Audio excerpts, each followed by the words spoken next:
Hello and welcome everyone. आज हम Feb week 4 2022 और फेब लास्ट वीक के करंट अफेयर डिस्कस करेंगे एंड विद दिस हमारे फेब मंथ के करंट अफेयर्स कंप्लीट हो जाएंगे। No let us start.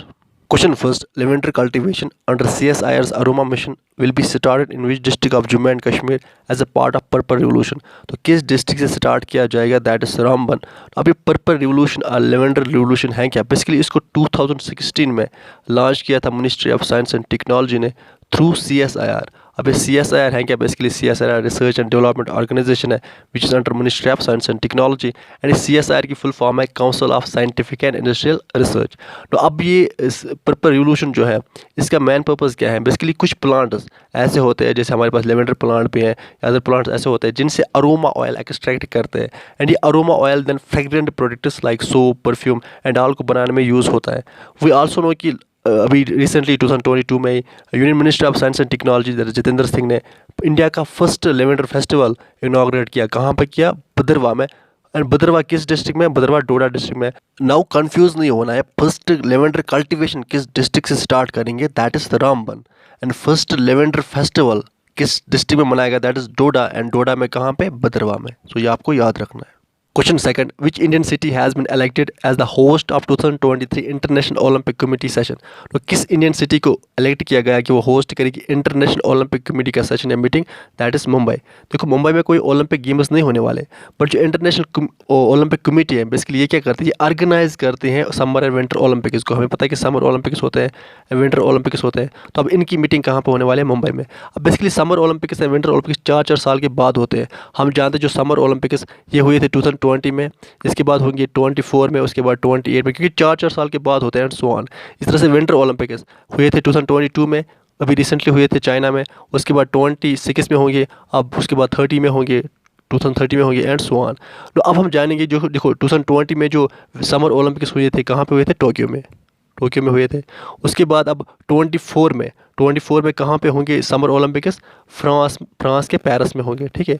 उसके बाद 28 में कहाँ पे होंगे? 28 में जो समर ओलंपिक्स होंगे वो होंगे लॉस एंजल्स USA में। इस तरह से जो विंटर ओलंपिक्स है 2020 में कहाँ पे हुए थे? अभी रिसेंटली हम जानते हैं चाइना में हुए थे। एंड 2026 में कौन सी कंट्री होस्ट करेगी? दैट इज इटली होस्ट करेगी 2026 के विंटर ओलंपिक्स को। एंड 2030 के ओलंपिक्स किस विंटर ओलंपिक्स कहाँ पे होंगे? बेसिकली ये डिसाइड होगा अभी जो इंटरनेशनल ओलंपिक कमेटी 2023 में मुंबई आने वाले हैं, तो वहाँ पे जो सेशन होगा वो मीटिंग होगी, उस मीटिंग में इलेक्शन होंगे, देन वहाँ पे डिसाइड होगा कि 2030 में ये जो विंटर ओलंपिक्स है ये कौन सी कंट्री होस्ट करेगी। तो आई होप कि आपको समझ में आया होगा। क्वेश्चन सेकंड, विच स्टेट और UT recently approved the policy on promotion of foreign investment in the industrial sector. तो किस स्टेट और यूटी गवर्नमेंट ने फॉरेन इन्वेस्टमेंट को अट्रैक्ट और प्रमोट करने के लिए पॉलिसी अप्रूव किया? That is Jammu and Kashmir. अब ये फॉरेन इन्वेस्टमेंट और फॉरेन डायरेक्ट इन्वेस्टमेंट FDI होता क्या है?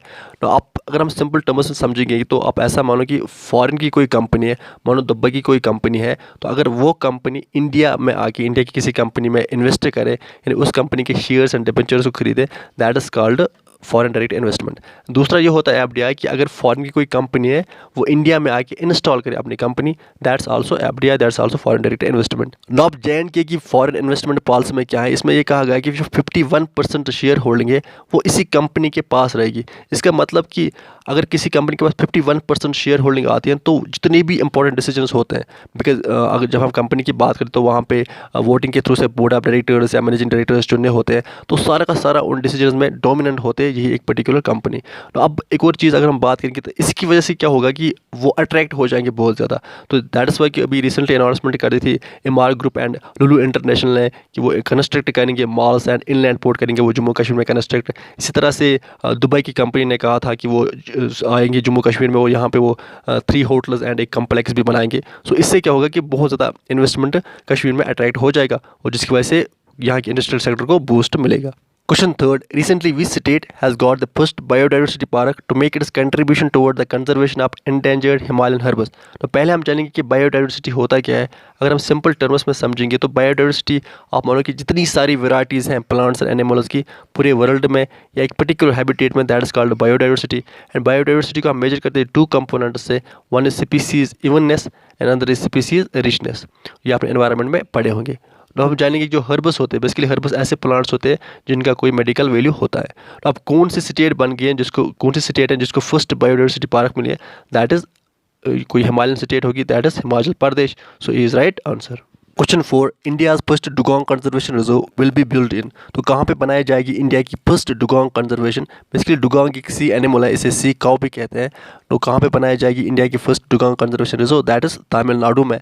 तो I can show you dugong now. ये आप देख सकते हो, ये डुगोंग है, इसे सी काउ भी कहते हैं और इनकी पॉपुलेशन दिन ब दिन बहुत ज़्यादा कम होती जा रही है। दैट इज़ वाई इंडिया का फर्स्ट डुगोंग कंजर्वेशन बनने जा रहा है तमिलनाडु में, ताकि इनको कंजर्व किया जाए।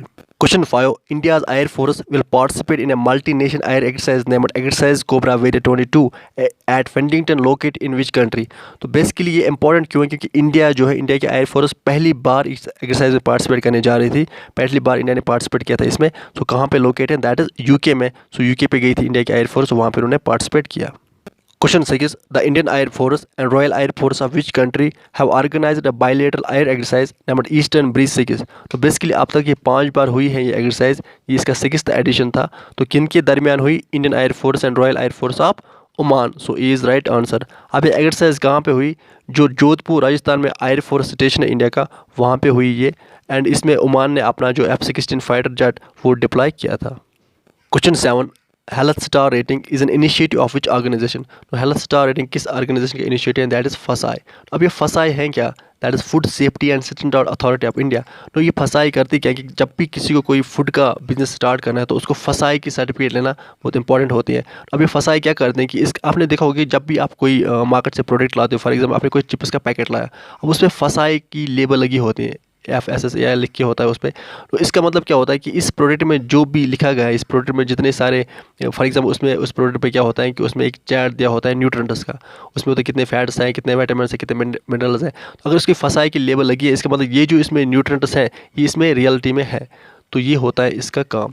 नो अब इन्होंने नया एक इनिशिएटिव लिया है, that is health star rating. अब इससे क्या होगा कि अब ये प्रोडक्ट्स पे क्या करेंगे, स्टार्स लगाएंगे, यानी जिस प्रोडक्ट के जितने ज़्यादा स्टार्स होंगे वो प्रोडक्ट उतना ज़्यादा हेल्दी होगा, और जिस प्रोडक्ट के जितने कम स्टार्स होंगे वो प्रोडक्ट उतना ज़्यादा अनहेल्दी होगा। अब ये हेल्दी अनहेल्दी किस बेस पे, स्टार किस बेस पे डिपेंड करेंगे कि उस प्रोडक्ट में कितना फैट है, कितना शुगर है और कितना साल्ट है, इन 3 चीज़ों पे। क्वेश्चन 9, विच स्पेस मिशन और satellite of ISRO has detected solar proton events for the first time. तो इसरो के किस सैटेलाइट ने डिटेक्ट किए सोलर प्रोटॉन इवेंट्स, जिन्हें हम सोलर स्टॉर्म्स भी कहते हैं, that is Chandrayaan 2। So B is right answer. Question 10, intracortical visual processes seen in the news is associated with which field. Basically यहाँ पे विजुअल है तो विजन से ही रिलेटेड है, दैट इज आर्टिफिशियल विजन से रिलेटेड है। अब ये जो ICVP सिस्टम है, इसके थ्रू से क्या किया जाएगा कि जिस भी पर्सन ने अपनी आई साइट लॉस्ट की है उसको इसके थ्रू से पार्शियल विजन रिस्टोर किया जाएगा। Question 11, Dharma guardian exercise is an annual military exercise between India and which country. तो किस कंट्री के साथ, between India and Japan. So B is right answer. अब ये जो धर्मा गार्डन एक्सरसाइज कहाँ पे हुई थी, अभी रिसेंटली कर्नाटका में हुई थी, तो आपको याद रखना है। एंड वी नो कि इंडिया एंड जापान जो है ये क्वाड के मेंबर्स भी है। क्वेश्चन 12, जमीनी आइलैंड और snake island which was seen in the news is located in which sea or ocean. तो किस सीआर ओशन में लोकेटेड है, दैट इज ब्लैक सी। अब न्यूज़ में क्यों है स्नैक आइलैंड, बिकॉज ये यूक्रेन से बिलोंग करता है। एंड अभी जब रिसेंटली रशिया ने अटैक किया था यूक्रेन पे, तो यहाँ पे 13 सोल्जर्स को मारा गया। उसके बाद ज़ेलेंस्की जो प्रेसिडेंट है यूक्रेन का, उन्होंने इनको हीरो ऑफ यूक्रेन टाइटल दिया था। Question 13, what is the name of the new week long commemoration before the national science day. Basically national science day 28 Feb को होता है, एंड इससे पहले 7 दिन ये कमेमोरेशन चला था। इसमें ये दिखाया गया था कि इंडिया ने कितना ज़्यादा प्रोग्रेस किया है साइंस एंड टेक्नोलॉजी में, एंड इस कमेमोरेशन का नाम रखा गया था विज्ञान सर्वत्र प्रजाति। So B is right answer. Question 14, which country topper the medal tally in the 2022 Beijing winter Olympics. तो किस कंट्री ने सबसे ज़्यादा गोल्ड मेडल जीते, बेसिकली नॉर्वे ने सबसे ज़्यादा जीते, नॉर्वे के 16 गोल्ड मेडल थे, एंड जर्मनी ने इसके बाद सेकंड नंबर पर 12 थे, एंड उसके बाद चाइना को आई थिंक 9 थे gold. Question 15, Khajuraho dance festival is a famous event organized in which Indian state. Basically आपके सिलेबस में आर्ट एंड कल्चर है, सो ये इंपॉर्टेंट है। तो किस स्टेट में खजुराहो डांस फेस्टिवल मनाया जाता है, that is Madhya Pradesh. So C is right answer. Question 16, every year UNESCO celebrates Dash International Mother Language Day to promote mother tongue based multi language education. तो किस डेट को सेलिब्रेट किया जाता है mother language day? That is 21 Feb को। And इसमें also ये भी याद किया जाता है कि जब बांग्लादेश ने जो स्ट्रगल की थी अपनी मदर टंग बंगला को प्रोटेक्ट करने के लिए, वहाँ पे बंगला मूवमेंट भी चला था, बांग्ला लैंग्वेज मूवमेंट भी चला था। देन उसी के दौरान 1952 में ढाका में बहुत ज़्यादा किलिंग्स भी हुई थी। एंड देन बांग्लादेश का एक पर्सन था, उसका नाम था इशफाकुल इस्लाम, उसने फिर रेजोल्यूशन पास करवाया था कि 21 फेब को मदर लैंग्वेज डे मनाया जाए। Question 17. Simplifal Biosphere Reserve, which is also UNESCO World Heritage Site, is located in which state? तो किस स्टेट पर लोकेटेड है Simplifal Biosphere Reserve? That is Odisha. So D is right answer. Question 18. Recently, the Prime Minister has inaugurated Gobar Dhan Bio-CNG plant in which place under second phase of Swachh Bharat Mission? तो किस place पे? That is Indore. Indore कहाँ पे है? मध्य प्रदेश में। And इस plant का main M यह है कि जो यहाँ पे लेक्स ऑफ टनल्स में जो गार्बेज पड़ा है उसको रिमूव किया जाए एंड इसकी वजह से जो एयर एंड वाटर पोल्यूशन होता है वो ना हो। Question 19. Which ministry launched a campaign भाषा सर्टिफिकेट सेल बी अंडर एक भारत श्रेष्ठ भारत इनिशिएटिव? तो बेसिकली हम समझेंगे पहले एक भारत श्रेष्ठ भारत इनिशिएटिव है क्या। ये बेसिकली 2015 में लॉन्च किया था मिनिस्ट्री ऑफ एजुकेशन ने। एंड इसका मेन पर्पज़ क्या है? बेसिकली हम जानते हैं जो इंडिया है एक डाइवर्स कंट्री, इसमें डिफरेंट कल्चर के लोग रहते हैं, डिफरेंट रिलीजन के लोग रहते हैं, डिफरेंट लैंग्वेजेस बोलते हैं। एंड सबसे बड़ा जो बैरियर आता है लोगों के बीच में दैट इज़ लैंग्वेज का बैरियर। एंड इन कंट्रीज में वी नो कि 22 लैंग्वेज है जो ऑफिशियल लैंग्वेज है और शेड्यूल 8 में है वो। अब क्या किया जा रहा है इस एक भारत श्रेष्ठ भारत के अंदर? इसका मेन पर्पज़ है कि लोगों के बीच में आपस में बॉन्डिंग क्रिएट हो जाए, एक स्ट्रॉन्ग बॉन्डिंग क्रिएट हो जाए, बिकॉज वो हम इंडिया की यूनिटी एंड इंटीग्रिटी के लिए सबसे बेस्ट है। अब कैसे हो जाएगी बॉन्डिंग क्रिएट? तो लैंग्वेज सिखाई जा रही है, बेसिक जो 22 लैंग्वेज है ये सिखाई जा रही है लोगों को, ताकि लोग आपस में एक दूसरे से बातचीत करें, अच्छे से रहे, और उसकी वजह से एक स्ट्रॉन्ग बॉन्डिंग क्रिएट हो जाए। दैट्स वाई अब फिर उसके बाद जो सीखता है लैंग्वेज उसको भाषा सर्टिफिकेट भी दी जाती है। अब अभी ये कैंपेन चलाया गया है कि जिसको अब ये भाषा सर्टिफिकेट मिल रही है वो इसके साथ सेल्फी उठा के अपने अकाउंट सोशल मीडिया अकाउंट्स पर डाले ताकि दूसरे लोग अट्रैक्ट हो जाए। तो किसने इनिशिएटिव ये कैंपेन चलाया? That is ministry of education. So he is right answer. Question 20. The Indian Navy's multilateral exercise Milan 2022 commences from 25 Feb 2022 in which city of India? Basically इस सिटी को सिटी ऑफ डेस्टिनी भी कहते हैं। अब कौन सी city है? That is Visakhapatnam. Visakhapatnam कहाँ पे लोकेट है? दैट इज़ आंध्र प्रदेश में। बेसिकली ये जो एक्सरसाइज है इसका जो थीम है that is camaraderie cohesion collaboration. And इसमें टोटल 42 कंट्रीज पार्टिसिपेट करेगी। एंड जो यूएस फर्स्ट टाइम पार्टिसिपेट करेगी इस एक्सरसाइज में। नाउ विद दिस हमारा आज का सेशन कंप्लीट होता है। आप कंटिन्यूअसली डेडिकेशन के साथ पढ़ाई करते रहे, अपना अपने पेरेंट्स का ख्याल अच्छे से रखें। Good bye.